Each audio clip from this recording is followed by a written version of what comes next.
தொடர்ந்து பாஜக மாநில துணைத் தலைவர் நாராயண திருப்பதி நமது தொலைக்காட்சிக்கு பேட்டியளித்துள்ளார். அதில் அனைவரும் கைது செய்யப்பட வேண்டும், இந்த சம்பவத்திற்கு உரிய நடவடிக்கை எடுக்கப்பட வேண்டும் என பேட்டியில் தெரிவித்துள்ளார். அதனை தற்போது பார்க்கலாம்.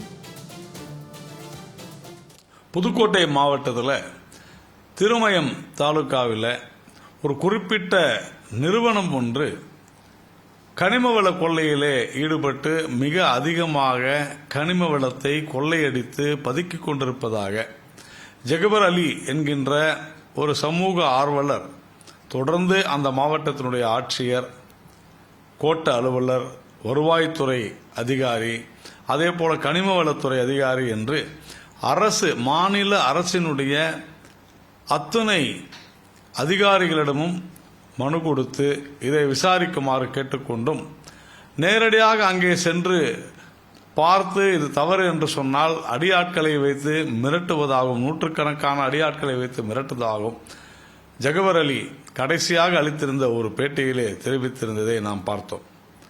ஆனால் துரதிருஷ்டவசமாக அவர் சொன்ன ஒரு சில மணி நேரங்களிலேயே அவர் லாரி ஏற்றி படுகொலை செய்யப்பட்டிருப்பது உண்மையிலேயே கண்டிக்கத்தக்கது. அந்த குறிப்பிட்ட நிறுவனத்தை சேர்ந்தவர்களை இதுவரையிலும் காவல்துறை கைது செய்யவில்லை. மாறாக இதுநாள் வரையில இந்த புகாரின் மீது எந்த விதமான ஒரு நடவடிக்கையும் எடுக்கவில்லை என்பதையும் மிக தெளிவாக ஜெகபர் அலி தன்னுடைய பேட்டியிலே கூறியிருப்பதை நாம் காண முடிகிறது.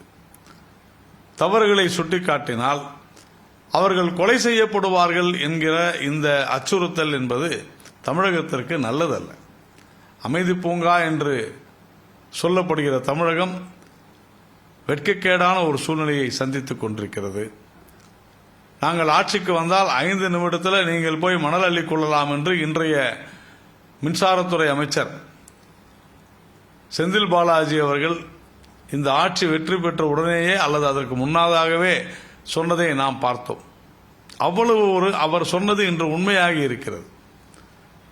இந்த கொடூர செயலிலே ஈடுபட்ட அத்தனை பேரும் தண்டிக்கப்பட வேண்டும். இவ்வளவு நாட்களாகியும் நடவடிக்கை எடுக்காத அதிகாரிகள், அரசு அதிகாரிகள், மாவட்ட நிர்வாகம் உள்ளிட்ட அத்தனை பேர் மீதும் கடும் நடவடிக்கை எடுக்க வேண்டியது முதலமைச்சர் ஸ்டாலின் அவர்களுடைய பொறுப்பு மற்றும் கடமை. இல்லை என்று சொன்னால் இப்படி கொள்ளையடிப்பவர்களையும் கொலைகாரர்களையும் தட்டி கேட்பவர்களுக்கு பரிசு படுகொலைதான் என்பது நிரூபணமாகும் என்றால் இதுதான் திராவிட மாடல் திமுகவின் அரசா என்ற கேள்வி தானாகவே எழுகிறது. கடந்த 4 வருடங்களில் சட்ட ஒழுங்கு மிக மோசமாக சீர்குலைந்து கொண்டே இருந்தாலும் கூட இந்த சம்பவம் தமிழகத்தை உலுக்கி இருக்கிறது என்று சொன்னால் அது மிகையாகாது. ஜெகபர் அலியின் குடும்பத்திற்கு உரிய நிவாரணத்தை அளிக்க வேண்டும். அதே போல அவருடைய படுகொலைக்கு காரணமானவர்கள் அனைவரும் கடுமையாக தண்டிக்கப்பட வேண்டும்.